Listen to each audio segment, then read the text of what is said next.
Hey YouTube, this here is our 2001 Jeep Grand Cherokee Laredo, and last night this thing popped a leak, and when I looked it was actually coolant leaking out the front of this thing. You could see a couple of drops right there. Today we're gonna try to figure out where this leak is coming from. I know it has to be from somewhere around the radiator, but we don't know if it is a hose or if it is the radiator itself leaking. So today I'm going to try to figure out where this leak is coming from and see what we need to do to fix it. So let's get to it. Let's see if we could figure out where it's coming from inside the vehicle or inside the engine compartment. Let's get inside here and see what we could figure out. I'm not sure if you could see down in there with the camera shot, and I'm going to try to zoom in. But all the way down there at the bottom of this little, I don't know if that's a piece of plastic. I think that piece of plastic is wet, and there's, I don't know what that one little hose is down there. And if you could see all the way down there, it looks like right where the light is wet, and that's where the coolant's leaking. So maybe I need to attack this from the underside. Since this thing looks like if it's only leaking around that drain plug, that petcock, there's an O-ring behind that petcock that when you loosen it out, opens it up so the coolant could drain out. I think I might start with just replacing that O-ring and see what happens. That would mean I'd have to drain the fluid out and then replace that O-ring and then fill the fluid back up and see what happens. So let's go ahead and do that. Alright, here's the drain hose hooked up. I just gotta get a bucket and then drain this coolant out of this. And then we could take that entire drain plug out and see if we could find the O-ring on it. One of the reasons why I think it might be the O-ring and it's not leaking, because it's not leaking all the time,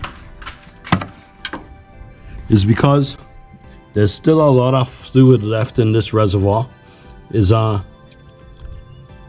not quite full, but it's right where my finger is. So I'm thinking it's just a slow leak from the O-ring, only when the system gets pressured up.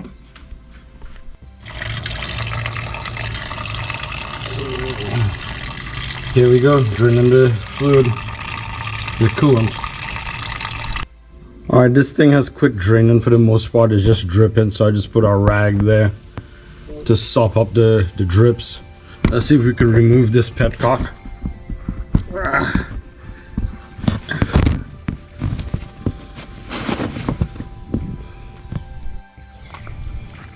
So this here is the petcock. Stand in the sun. This here is the petcock from the radiator.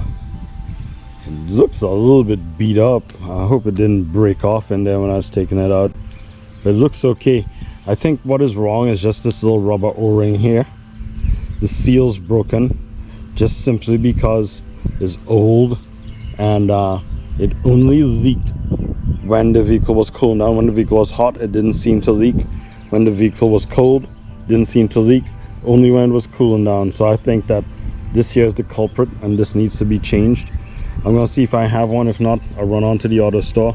Have to go anyhow to get some new coolant and replace this.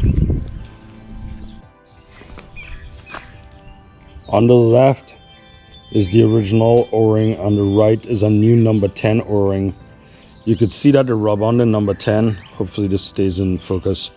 The rub on the number 10 is a little bit thicker than on the right. The one on the right looks a little bit stretched out, but the one on the right is a little bit smaller than a number 11. So I went with a number 10, and that's what it looks like on the petcock. I'm gonna go ahead and replace this in the Jeep, fill it up with coolant and antifreeze, and start it up, let it warm up, and see if it holds in place. There you go, there's the petcock back in right there. Looks good. Hopefully no more leaks. This little rubber hose just goes right here. I don't know if you can see it really well, but just sway bars in the way a little bit, but this little rubber hose goes right there and it just sits right there. Now let's fill it up and hopefully no more leaks. So the next thing to do now is to run this thing, let it build to operating temperature, and make sure there's no leaks coming out there. As long as there are no leaks while it's running and when it's cooling down, we know that just changing that simple O-ring work. I have it running with the heat wide open, so any coolant left in the heater core would cycle through the system. Once I do that and I park it and it cools down, I need to check the coolant level again just to make sure that there were no air bubbles in there. But hopefully all that works well and there'll be no more leaks. If this video was helpful, please hit the subscribe button, give us a thumbs up, and we'll see you on the next one. God bless.